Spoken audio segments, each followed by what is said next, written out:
네, 안녕하세요. 오랜만에 뵙습니다. 다시 한번 말씀을 가지고 함께 은혜를 나누는 시간을 이어가 보려고 합니다. 오늘은 창세기 거의 마지막 부분인 창세기 49장 29절부터 50장 14절까지인가요? 그 말씀을 가지고 함께 은혜를 나누려고 하는데요. 오늘 본문은 야곱의 유언, 그것을 이어서 이제 야곱의 죽음, 장사, 이것을 다루고 있습니다.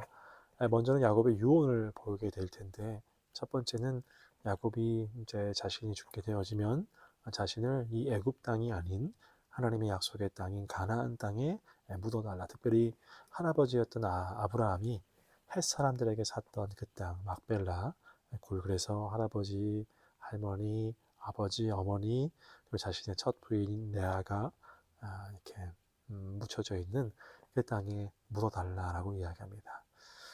우리가 이 모습을 통해서 그 마음 가운데 여전히 야곱은 하나님의 약속의 땅인 가나안 땅을 마음속에 품고 살고 있었다라는 것을 우리가 살펴볼 수가 있죠.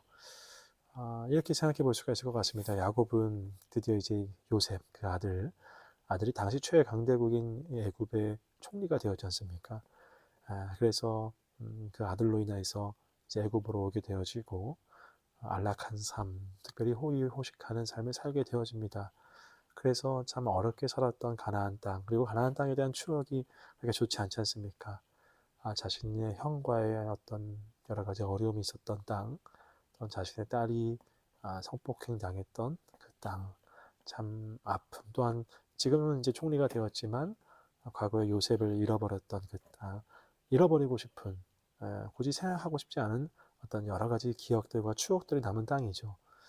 그래서 지금 이 애굽에서 호의호식하면서 나는 이곳에 묻혀지고 싶어라고 충분히 이야기할 수 있습니다만, 그렇지 아니하고 하나님의 약속의 땅인 가나안 땅에 나를 묻어달라라고 이야기합니다.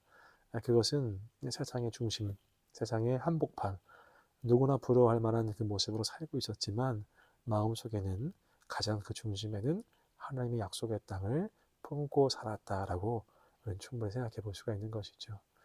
우리도 마찬가지인 것 같습니다. 세상 가운데 삽니다. 세상 가운데 살기 때문에 세상에 물들어서 또는 세상에 파묻혀서 하나님 나라 또한 본향을 생각하며 사모하며 살지 못하는 경우가 참 많습니다. 하지만 이 말씀을 통해서 야곱이 그러했듯이 우리 마음 가운데에도 결국 우리가 살아갈 땅, 본향, 하나님 나라, 우리는 이 땅에서 나그네죠. 세상에서가 전부가 아니라 이 땅은 잠시 머물렀다 가는 곳입니다. 본향을, 하나님 나라를 사모하며 살아가는 여러분 되기를 주님의 이름으로 축복합니다. 두 번째 포인트는 이제 야곱이 유언을 한 다음에 장사를 치르게 되는데, 이 장사할 때 약 70일 동안을 애굽 모든 백성들이 야곱의 죽음을 애도했다라고 이야기합니다.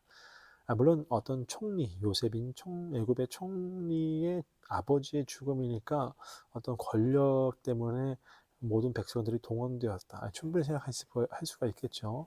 예를 들어서 북한 땅 같은 경우에는 저기 누구 권력자의 아버지가 죽게 되었을 때 정말 슬퍼서 막 애도하는 것이 아니라 어떤 권력에 밀려서 내몰려서 또는 무서워서 어떤 연기할 수 있고 떠밀려서 할 수 있는데, 오늘 이 요셉의 아버지였던 야곱의 죽음도 그러했을까? 어떤 권력에 떠밀려서 70일 동안 애도하는 시간을 가졌을까? 그렇지만은 않은 것 같습니다. 야곱이 이제 애굽에 넘어오게 되어지고 또한 요셉과 함께 살아갔을 텐데, 저는 이 애굽 백성들이 애도했던, 특별히 70일 동안 애도했던 이 모습이 결국에는 그들의 삶의 모습을 증거한다라고 생각합니다. 요셉이 신실하게 성실하게 살았죠. 전 총리로서 7년의 흉년과 7년의 풍년을 대비하면서 참 많은 백성들을 살리는 삶을 살았습니다. 야곱도 이제 애굽에 넘어오면서 참 신실하게 살았겠죠. 믿음을 가지고 살았을 것입니다. 그들의 모습이 이스라엘 뿐만 아니라 애굽 백성들에게 참 귀한 본이 되어지고 선한 영향을 끼친 것이죠. 그러하기에 70일 동안 애도하는 그런 모습이 있었을 것이다 라고 생각이 되어집니다. 그러니까 결론은 우리 그리스도인들이 살아생전에 살아가는 동안에 어떻게 살아가야 할 것인가를 보여주는 대목이다. 충분히 생각해 볼 수 있는 것이죠. 우리 모두가 정말로 각자의 위치에서 신실하게 성실하게 또한 많은 사람들에게 칭송받는 모습으로 살아갈 수 있기를 원합니다. 참 어렵지요. 하지만 보여주기 위해서 그런 삶을 살아가는 것이 아니라 하나님 나라의 백성으로서 또 하나님을 따르는 그리스도인으로서 살아낸다고 한다면 칭송받을 수밖에 없을 것입니다. 그 모습으로 우리의 어떤 삶의 모습으로 많은 사람들에게 선한 영향력을 끼치고 많은 사람들을 구원으로 인도하는 여러분 되시기를 축복합니다. 마지막인데요. 오늘 마지막 세 번째 포인트는 이제 야곱이 죽게 되어지죠. 그리고 이제 가나안 땅에 갑니다.